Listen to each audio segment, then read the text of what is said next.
Welcome to the Subjective Professor podcast, where we reject coercion and hypocrisy.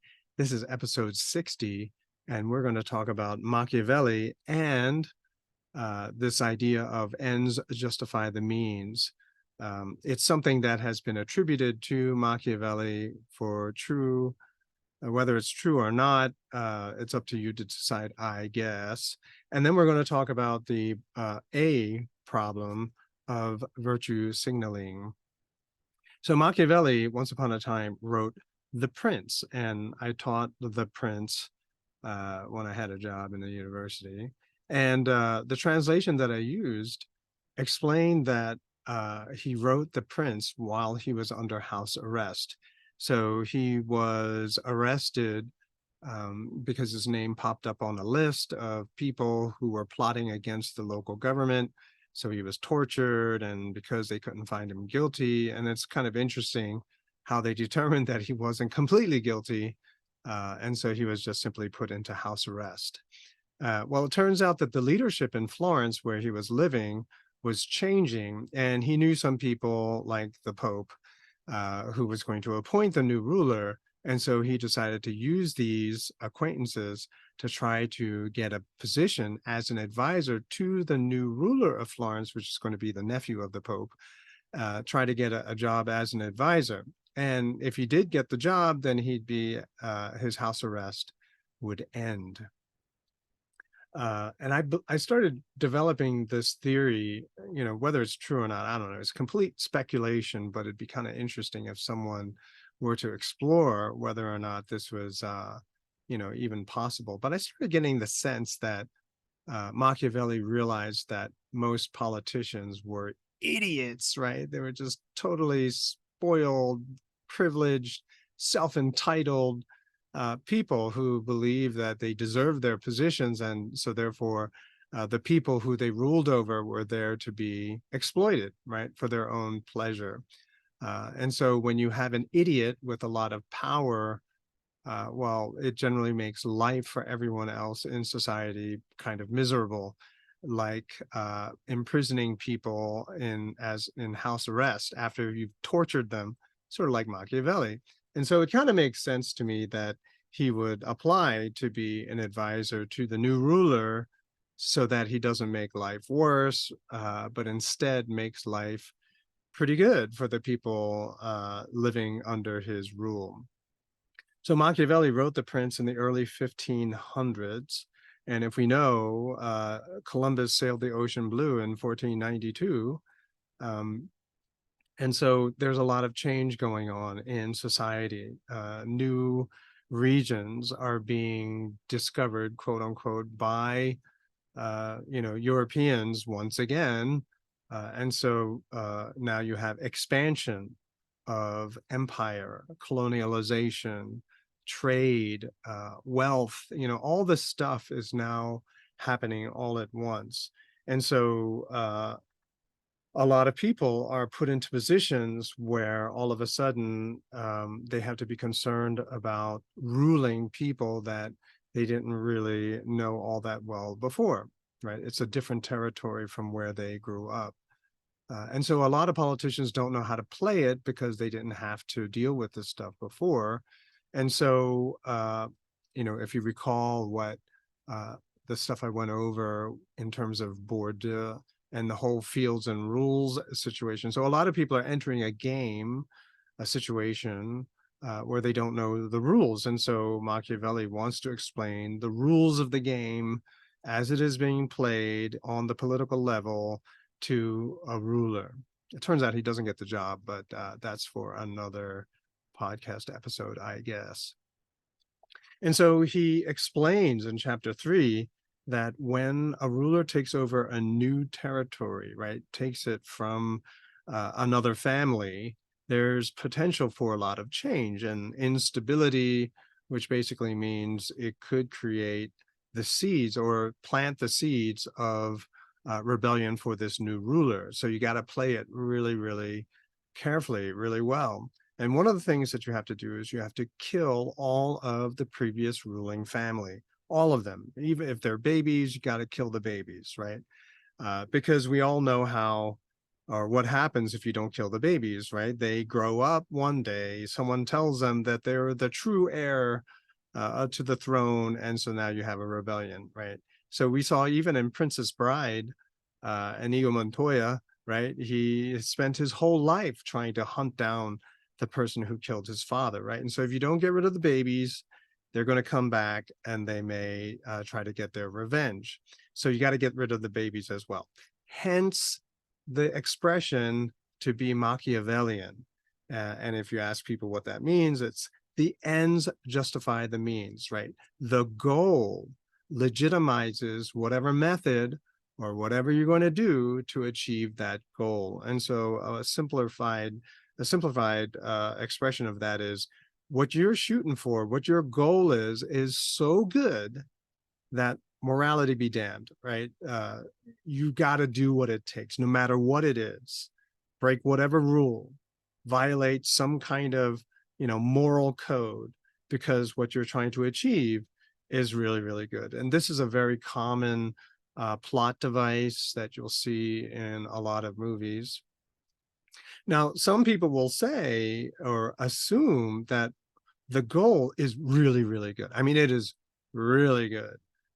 So therefore, whatever it is you need to do to achieve it, it is acceptable, right? So we know that we are dealing with a Machiavellian sort of situation when people say stuff like "at any cost," right? Or "no matter the cost," or "if we can do this, then it would have been all worth it," right? So you're in the middle of some horrible situation, and people are looking at you and say, "Hey, but if we do this, we pull this off, then all of this would have been worth it," right? Because it is that good, right? So whenever you hear expressions like this, and I'm sure there are others, better expressions, but whenever you hear someone saying stuff like this, then you know that you're dealing in or you're living through a Machiavellian moment, right? And this is kind of what virtue signaling is all about, at least the way that I see it, right?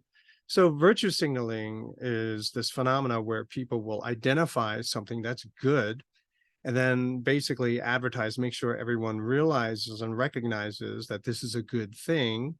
And so then when people see that you are doing something that's good, then they'll say, wow, you're doing a good thing, and that means you are a good person.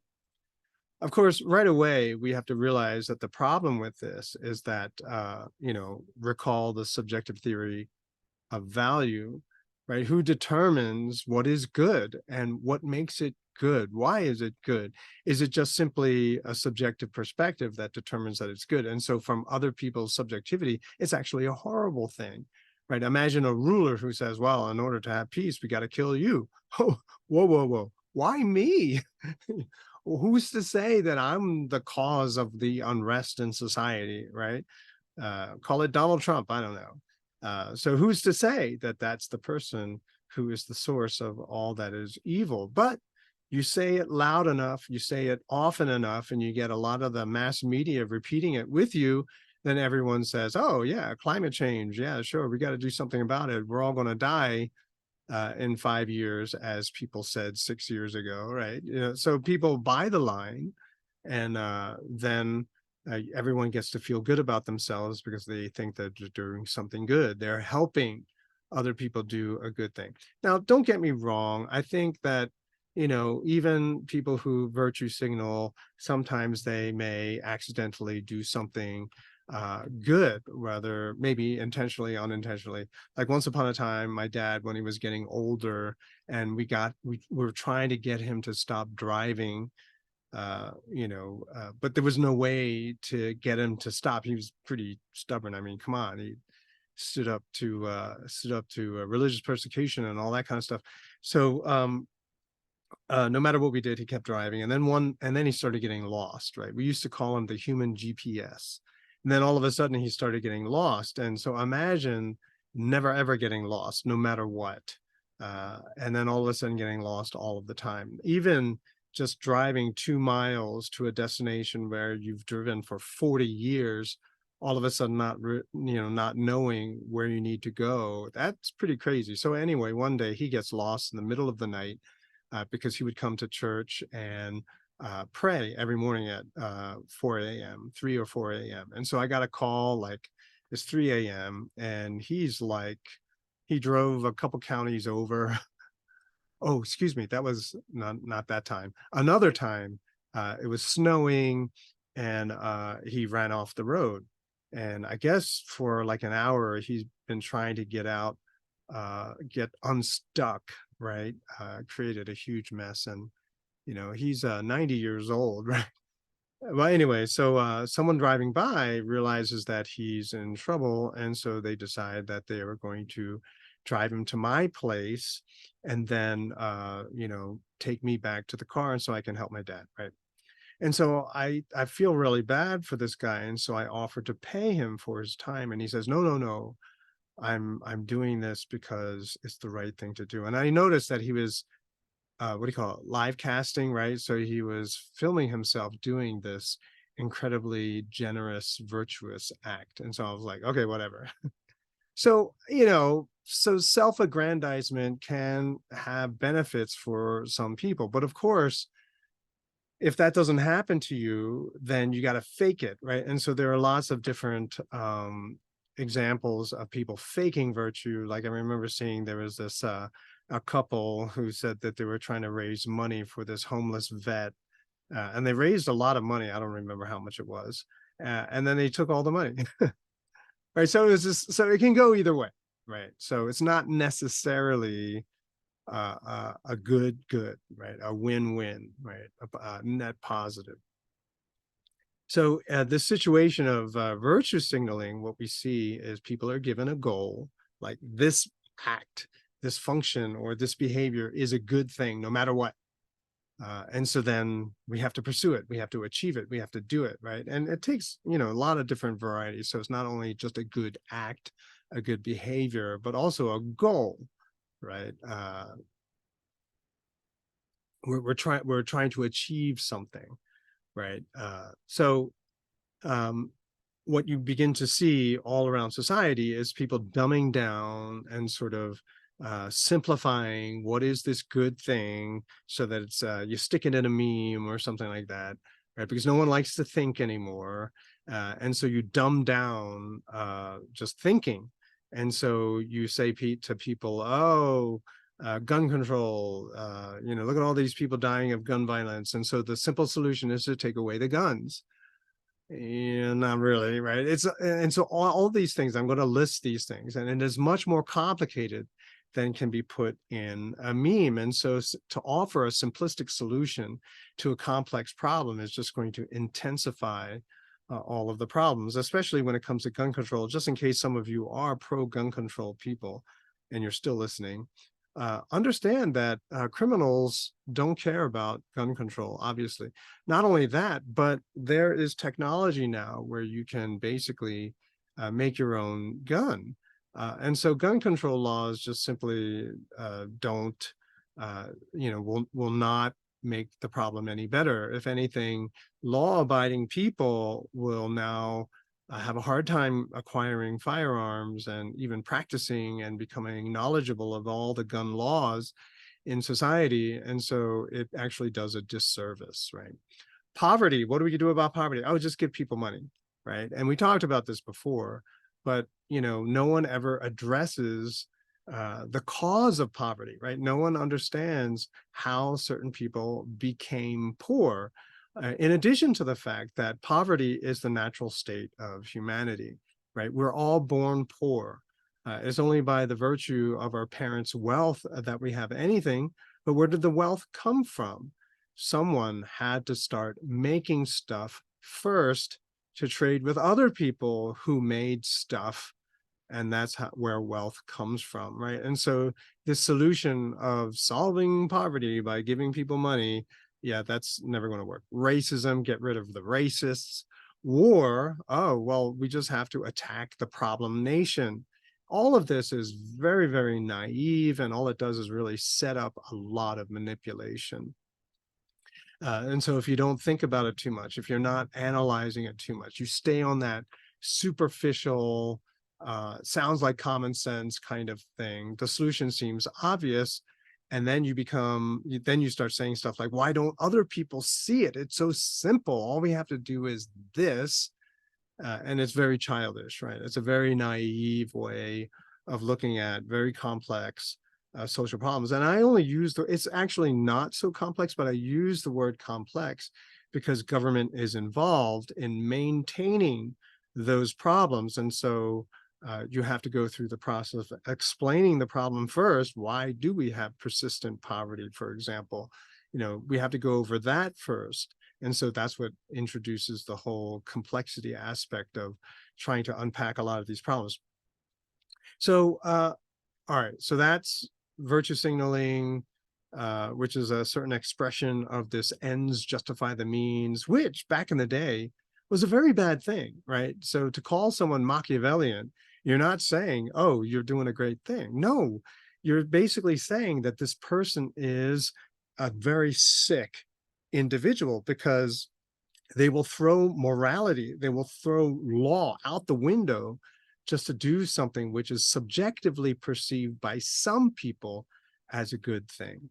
Okay, so to call someone Machiavellian, you're just implying that this person is cruel, inhuman, immoral, this kind of thing. And these days, everyone is, because of the virtue signaling, by converting it and expressing it as virtue signaling phenomena, now all of a sudden it's a good thing. However, just because you change the name doesn't mean that all of the problems associated with Machiavellian behavior, it doesn't go away. Just a footnote here, in case you were listening carefully, I personally don't believe that, I think it's unfair to say that Machiavelli was just simply ends justify the means. He never really says it, at least to my knowledge. In The Prince, he doesn't say it. And so, that's why I think it's kind of a little bit unfair. Perhaps it's a superficial reading of Machiavelli. I don't know. I'm not a Machiavelli scholar, but I thought that's what The Prince was going to be about. The ends justify the means. And I can see how people would interpret it that way. But the more I think about it, no, I think he's trying to prevent having, society have to be subjected to cruel, immoral leaders. Okay, having said that, Machiavelli basically, and through The Prince, he's saying that the goal of government is to maintain power. Okay, so it's all about power.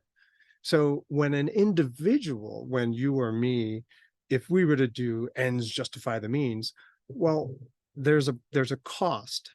And if what we're doing turns out to be truly a bad thing, then we're going to suffer for it, right?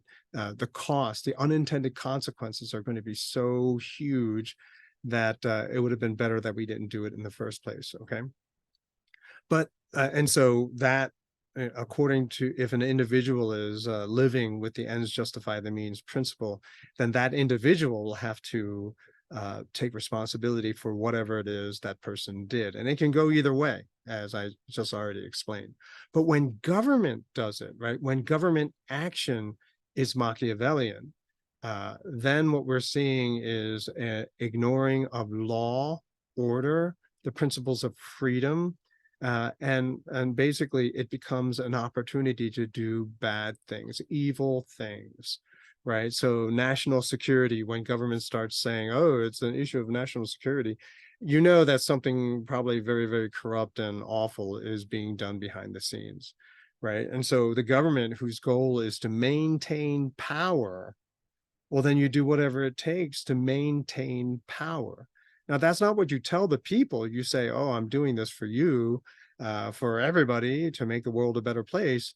But that's only what they say. The reality is that they're trying to stay in power. So therefore, if you look at chapter 8, Machiavelli goes into well-used cruelty, right? So you got to be brutal. As a ruler, you have to put some people down. But when you do it, you have to do it in a way that the people think that you're doing a great thing, right? So you want to invade a country, you want to punish a leader of a country.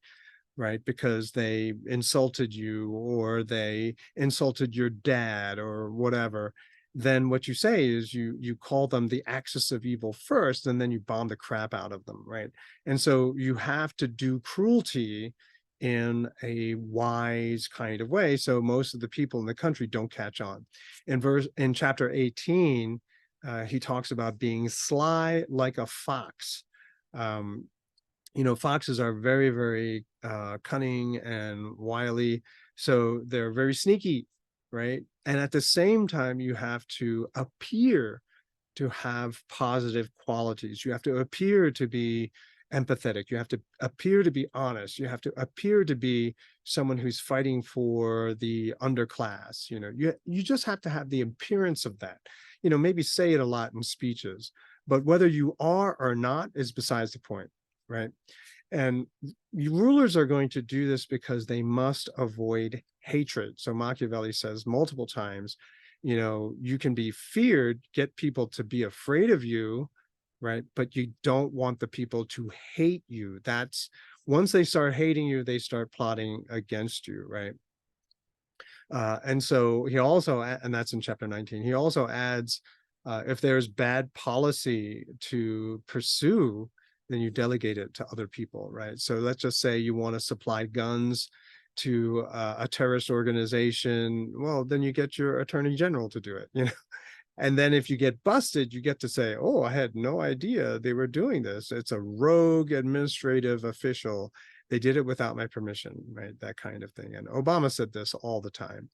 It happened under Obama's watch, because I don't think he was very careful about trying to hide things as much as other presidents. So now keep in mind that the whole ends justify the means might be considered to be an okay policy if you assume that rulers actually care about the people, right? Oh, what would happen if we started nuclear war with Russia? Well, how would the people, be able to get over? Doesn't matter.